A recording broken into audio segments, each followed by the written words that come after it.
Yeah, I mean, Mateta was incredible at the end of last year, and then he was great for France in the Olympics as well. But yeah, you do feel like he was the key to a lot of what Glasner was doing on that run at the end of last year. We talked about how tight money kind of is at Crystal Palace, but there's nowhere that money is tighter than at Rangers right now, Paul. They might be interested in some high-quality loan signings in January. Do you think that's enough to make a difference, or should they just start thinking about entering a rebuild and trying to get the squad ready for next year and the years to come? I mean, you look at where they are, the manager's future. We seem to be talking about this. We are talking about this every week. It's talked about on a daily basis up in Scotland. They're just not where you would expect them to be and where they want to be for a number of reasons. Listen, there's a lot of subplots at Rangers at the moment, off the field, on the field, the manager, the players. You look at the league where they are at the moment, 22 points, Celtic 31, but the worrying thing for Rangers, Aberdeen 31 as well. They've entered the party all of a sudden. It's good for Scottish football, but not good for Rangers. I mean, they're 10th in the Europa League, 2 points from the top 8, but 1 point from dropping out of the top 16. Their seasons, it's finely balanced. There's fine margins at the moment. They've lost 3 games. Celtic and Aberdeen haven't lost yet, which is the difference in the league. And I think their inconsistency, too many of their players are not performing to the level that you would expect them to. And with the worry of the financial situation off the field, the manager's potential departure, is it looming, is it not looming? There's just, like I say, there's so many subplots at Rangers. There isn't the money there to spend. You know, you talk about Lennon Miller, that's a perfect example in Scotland. Lennon Miller, the young player at Motherwell, he's going to command a huge asking price. Celtic can afford to pay it, Rangers can't, and it's as simple as that. And Rangers are not at the table for those type of players. So in answer to your question about where Rangers are going to be shopping, they're going to have to be looking at loans at top quality players who they can pick up, who are maybe not playing at their clubs south of the border, in Europe, wherever it be. The recruitment has got to be very, very clever, because it's clear at the moment the team's not good enough, it's not strong enough, it's not getting the results that it should be getting or performing on the level it should be getting. But it's not that far away that the season can't be saved. Yeah, and Pete, it's weird because Philippe Clement is also rumored to take over the Belgium job should Tedesco be sacked. Is this a situation of failing upwards? Is this his agents kind of getting some positive news out there about him? What is the Well, there seems to be a bit behind it. Obviously, we know Clement is a former Belgian player.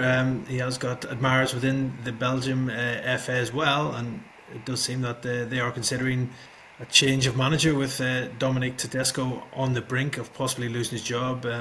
Obviously, they didn't have the best of Euros last summer when they were knocked out at the last 16 stage by France, and then this season's Nations Leagues campaign has been pretty underwhelming. They finished third in their group, and they lost to Israel last time out, which was a real shock result for them. You look at that Belgium squad; it's star-studded.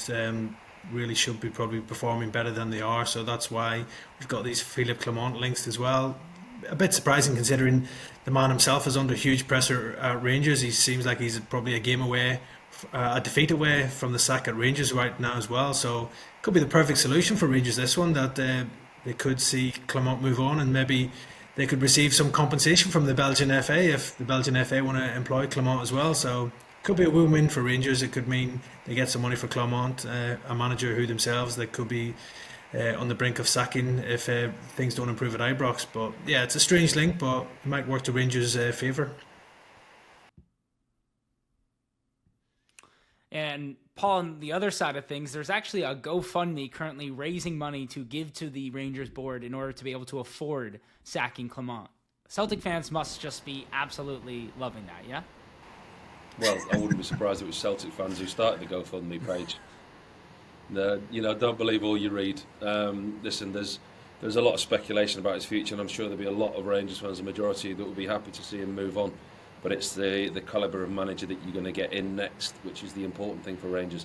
Said it before, such a huge football club with such a global pull and power. It's that what's going on behind the scenes and the lack of funding there at the moment is going to be the issue. 1, to pay Clement off, and 2, to bring in a new manager. The GoFundMe page, it's a little bit tongue-in-cheek, isn't it? I did have a little chuckle to myself. Maybe we should get one for this podcast, lads. It's very, very funny.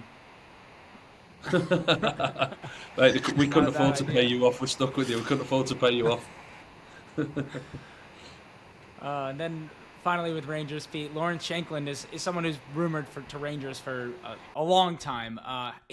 having his best season, obviously. Could he be on the cards for a cheap move in January since he'll just Yeah, have there's a real 6 months left on his possibility. deal? This is probably Hearts' last chance to cash in on Shanklin, who they've been steadfast in wanting to keep. But as you said, he's coming to the end of his contract at Tynecastle, and if he does run down his contract, more than likely that he will walk out on a free and leave the club as well. And I'm sure Rangers will be right there at the front of the queue to sign Shanklin on a free transfer. So whether the two clubs can come to an agreement and agree a deal in January for Shanklin to make that move to Ibrox, that remains to be seen. But yeah, he's definitely taken a downturn this season. He was in unbelievable form for Hearts last season, scoring goals left, right and centre, broke into the Scotland team, went to the Euros.